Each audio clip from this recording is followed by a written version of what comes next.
Students, तो आज मेरा टॉपिक्स है व्याघ्रपति कथा। क्या है? व्याघ्रपति कथा। तो स्टूडेंट, आप हमको 10 मिनट टाइम दीजिए। इसमें से आपका एक भी मार्क्स नहीं छूटेगा 10th के संस्कृत का। ठीक है? तो व्याघ्रपति कथा आपका क्लासेस स्टार्ट होता है, आप नजरें जमा के रखिए। ठीक है? व्याघ्रपति कथा है एक पंडित का, ठीक है, जिसमें कि और एक राही का। क्या है? एक बाघ का है और एक पथिक वो था पंडित। ये कहानी का रचिता है नारायण पंडित, उसके द्वारा लिखा गया है। तो होता यह है कि एक बांध होता है, यह तालाब, ठीक है, उसको तालाब ही कहेंगे हम लोग। तालाब के किनारे एक बूढ़ा बाघ रहता है, ठीक है, और उसमें से कुछ पथिक संस्कृत में राही को बोला जाता है पथिक। वो उधर से पथिक आता है और बाघ उसे बोलता है कि हे हो पथिक, यानी हे राही, तुम ये मेरा सोने का, वो कुश का कंगन होता है, उससे बना ये सोने का कंगन तुम ले लो। ठीक है? तो बोलता है कि वो तो पथिक उससे सवाल करता है कि वो तो ठीक है, हम ले लेंगे, लेकिन आप पे हम विश्वास कैसे करें? ठीक है? तब उसने फिर इससे क्वेश्चन करता है कि मैं इसे दान करना चाहता हूँ। हम अपने युवा अवस्था में बहुत दुराचारी थे, इसलिए मेरा एक सारा वंश मारे गए हैं और अभी पत्नी भी नहीं है। ठीक है? इसलिए हमें कोई धार्मिक यानी साधु महात्मा ने बोला है कि तुम कुछ दान करो, ठीक है, जिससे क्या तुम्हें फिर इसकी प्राप्ति हो जाएगी।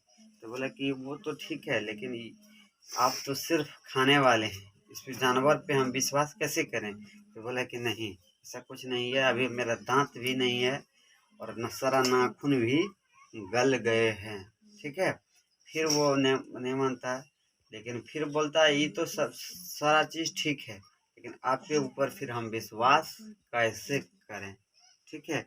इन दुराचारियों पे हम आपका विश्वास कैसे करें कि आप तो सीधे जानवर में खाने वाले हैं, ये नहीं तो कि थोड़ा सा बचेगा भी। ठीक है? ये कह के बोलता नहीं, ऐसा कुछ नहीं होता है। लेकिन फिर कहता है ये तो फिर ये लोभ का पात्र है, ठीक है, और आप एक जानवर हैं। तो इसी तरह फिर होता है बात कि नहीं, कि आप स्नान कर लीजिए और मैं आपको कुछ नहीं करूँगा, ये सोने का कंगन क्या कीजिए, आप ले लीजिए। ठीक है?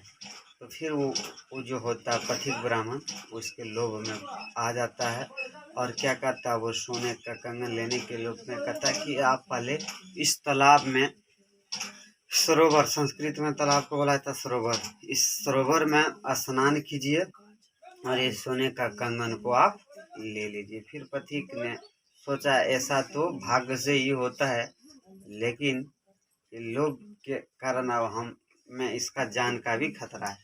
फिर क्या करता है, वो नदी के सॉरी तालाब के किनारे जाता है और स्नान करने जैसे ही जाता है तो बाघ भी फिर उसे क्या करता है, उससे और जाता है तो फिर वो कीचड़ में भागने लगते। भागने के क्रम में होता है, फिर भाग जाता, बोलता है कि नहीं, तुम्हें मैं कुछ नहीं करूँगा और ये आप ले लीजिए, आपको हम फंस रहे कीचड़ में, इसलिए आपको हम निकालना चाहते हैं।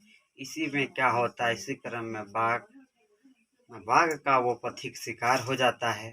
तो इस कहानी से हमें यह स्पष्ट होता है कि हमें किसी भी तरह के प्रलोभन में नहीं फंसना चाहिए, नहीं तो जिससे कि हमारा जान भी जा सकता है। तो ये टॉपिक था आपका व्याघ्रपति कथा, जिसका रचिता है नारायण पंडित। ठीक है? तो आप लोग स्टूडेंट कमेंट करके बताइए कि कैसा ये कहानी रहा, और इसमें इतना सा ही है, तो आप नज़रें जमा के रखिए इस तरह का टॉपिक में, ताकि इससे इजीली में आपको 5 से 10 नंबर मिल जाएगा।